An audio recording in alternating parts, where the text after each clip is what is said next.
and welcome to SAT TV's Channel 9 Evening News. I'm your presenter, Nisha Charles. Thank you for joining us. Among the major developments, one man shot in Pottersville. Jamaican minister issues call to action against crime. Spanish borrowing costs rise ahead of Euro Summit. Dolphins are the new champions of the Angostura White Oak Rum Knockout Domino competition.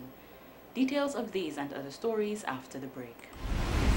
Telecommunications Ltd has obtained the exclusive rights to the 2012 Olympic Games held in the United Kingdom, and these games are the largest in history to date. The impact of these games will bring millions of viewers to the television screen. Telecommunications is a supporter of the Olympics, and in extension, we support the sportsmen and the women of Dominica. Join hands with Telecommunications Ltd and support our sportsmanship. Gold sponsorships at $20,000, silver at $10,000, and bronze at $5,000.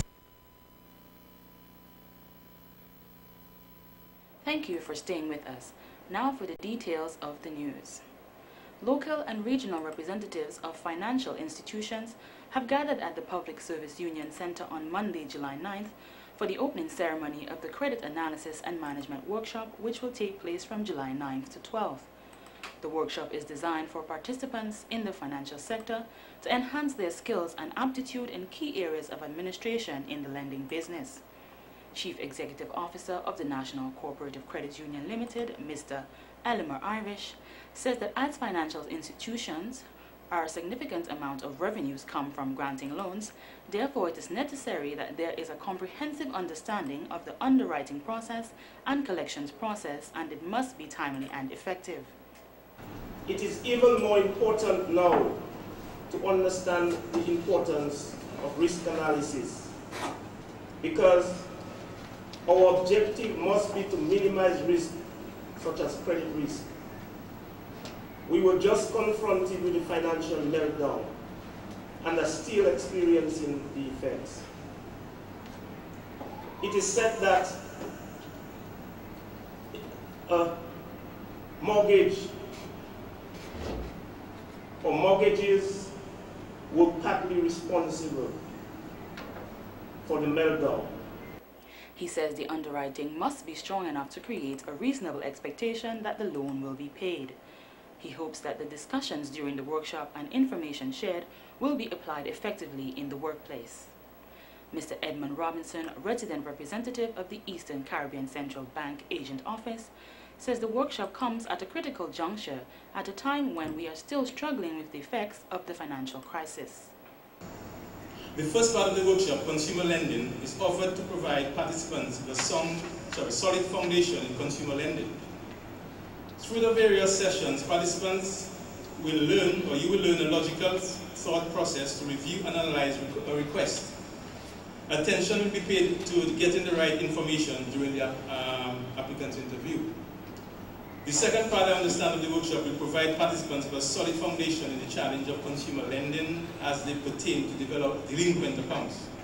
Throughout these sessions, participants will learn how to detect problem loans early and identify appropriate solutions. While the workshop addresses financial institutions and personal development of its staff, there has to be some effort directed at the borrowing public. There has been a concerted effort to enhance the financial literacy of the general public. For the last 10 years, the Monetary Council of the ECCB has declared October Financial Information Month. The month forms part of an ECCU-wide public education program coordinated by the Eastern Caribbean Central Bank. The program promotes awareness and understanding of general financial and economic issues, that is, functional financial and economic literacy among the citizens of the ECCU. We believe that having the appropriate skills to understand the importance and the role of money, savings, budgeting, credit and financial planning are critical to the development of our people, and as such should be part of the instruction received by individuals from primary school to high school and beyond. He hopes that in the not-too-distant future, we can see an improvement in loan portfolios of financial institutions and a reduction in their MPLs, and by extension, an improvement in the stability of the financial systems of the Eastern Caribbean Credit Union, ECCU. Dominica Olympic Committee, DOC, in collaboration with the National Youth Council of Dominica, the NYC, presented the National Youth Role Model Induction Ceremony at the Arak House of Culture on Sunday, June 8th. Secretary of the DOC, Mr. Thomas Dorset, says that at this point in time, the committee is very proud. We are very proud today as we witness this assembly of young persons supported by the district administrators who are about to make us proud and more profoundly make themselves proud and prove themselves to be great ambassadors for their respective district and country. The establishment of this critical initiative, although propagated under the principal doctrine of Olympic values summarized as excellence, friendship, and respect, has grown to a huge proportion and have exceeded expectation. The initial proposed model, as presented, had to be tailored to best suit our local communities and more so the establishment of the various districts. President of the NYR, Ms. Fenella Wenham, mentioned that she received some disturbing news about our young people which was not pleasant. Ms. Wenham goes into further details. Our young people, our names are everywhere. And in this case, it wasn't for anything that was so positive. And worse, in my opinion, our athletes not being disciplinarians or a true representation of the country. It brings us to today, their graduation, as role models. What is a role model? She believes that the aim of this program is to have well-disciplined individuals that are going to ensure that the restraints stays. While you go for training, do not be afraid to give feedback. Always evaluate yourself and the program that was designed for you by you. Before I leave, let me just say once again, thanks to the Dominica Olympic Committee for partnering with us and to ensure that our young persons around the island are disciplined role models. Mr. Cletus Joseph stated that it is beneficial in many different ways for the young people who get involved in sports. Because it can bring along many benefits in terms of our health, our education, because in fact research has shown that a lot of persons who get involved in sporting activities excel in their academic life. And I want you as young persons, as role models, to really go out there and inspire other young persons to take part in physical education, in sporting activities in order to improve yourselves, in order to be a representative of your community, of your school, of the area that you grow up, and to become excellent young persons in your way of life. Residents of Bafa State will soon have more housing options as the government is actively pursuing 2 major housing projects for that community. The housing projects are said to be part of the government's wider Housing Revolution program. Parliamentary Representative for the Roseau South constituency, Honorable Ambrose George, made the announcement of the project. Mr. George says the need to provide adequate, suitable and equitable housing has remained a major priority for the government, while stating that the project is in keeping with that thrust. He says that one site for the project is at the old site of the service department and the other one is the playing field in Emsall located close to the river. He mentioned that since assuming office, the Labour Party government has undertaken several initiatives to improve the housing conditions of the poor and underprivileged in rural communities across the island. The minister said the designs are very advanced and very soon, before year's end, we will see the commencement of the construction of those apartment buildings. The parliamentary representative is hoping that the apartments, when built, will assist in fulfilling the housing needs on the island. Mr. George pointed out that he knows there are several young people in particular from the Bafa State and adjoining areas that will benefit from those new apartment buildings. The 2 housing projects will be constructed on government-owned lands and will complement the government's policy for providing adequate, comfortable housing for all Dominicans. The cost of the project has not been disclosed. We now join Ms. Deslyn Joseph at the Public Service Training Center. The Education Enhancement Project conducted a workshop on early screening and diagnosis on Monday, July 9th as part of the early screening and diagnosis consultancy, which will end on the 13th of July.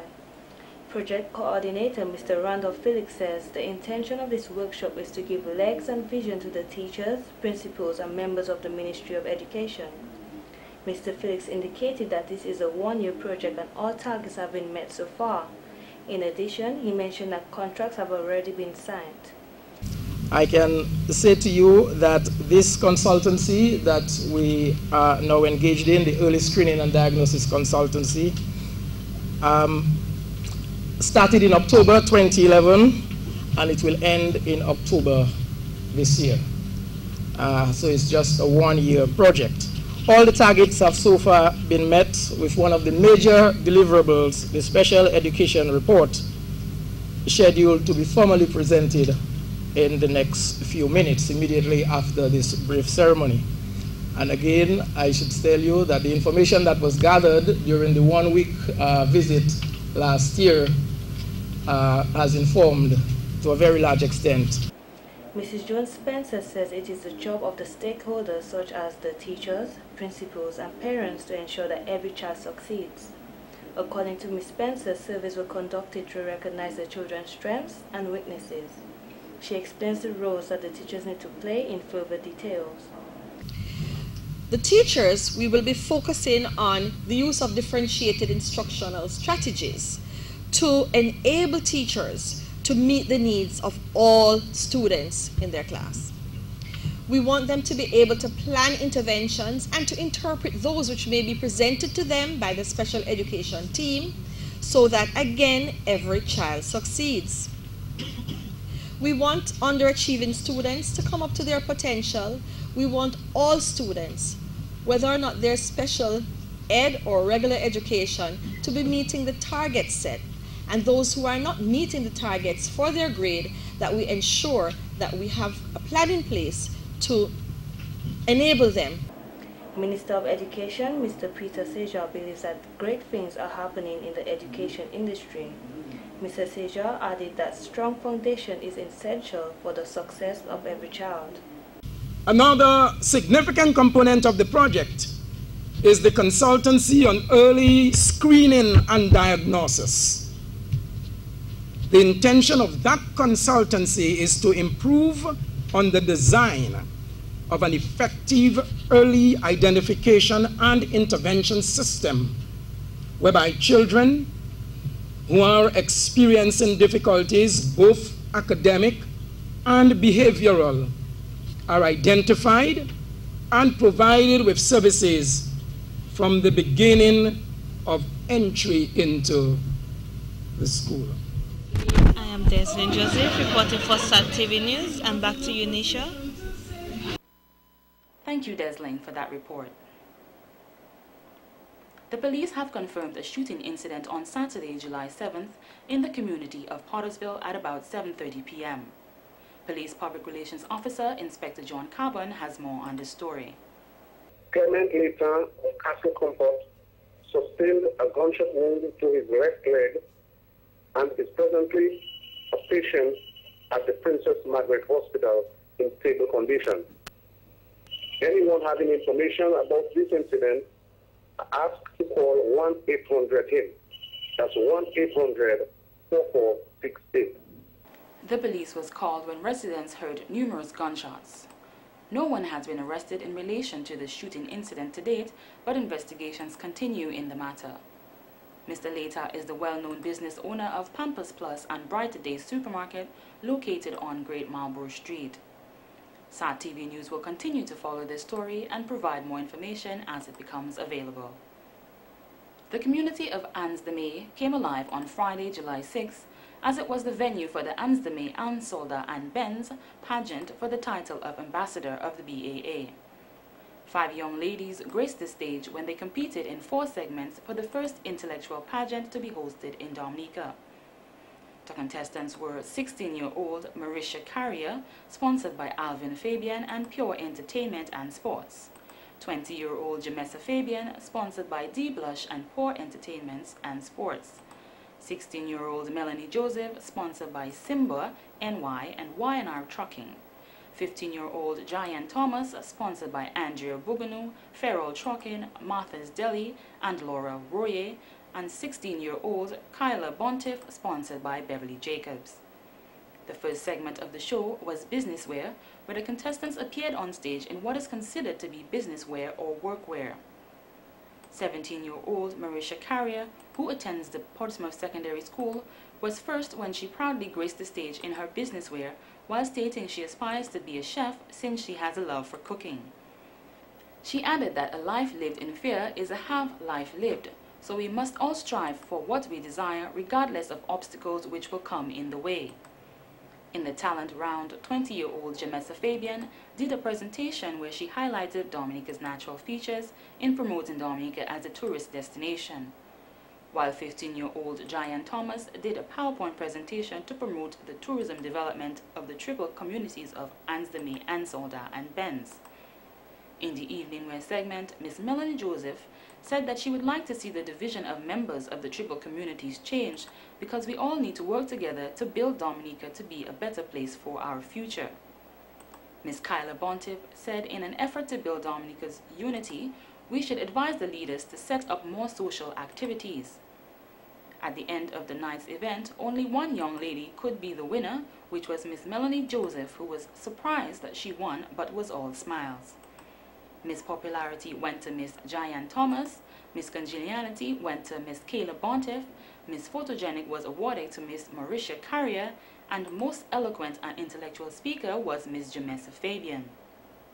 Other awards were Best Ambassadorial Presentation, which went to Miss Melanie Joseph, Best Performing Talent was Miss Marisha Carrier, and Best Evening Wear went to Miss Melanie Joseph.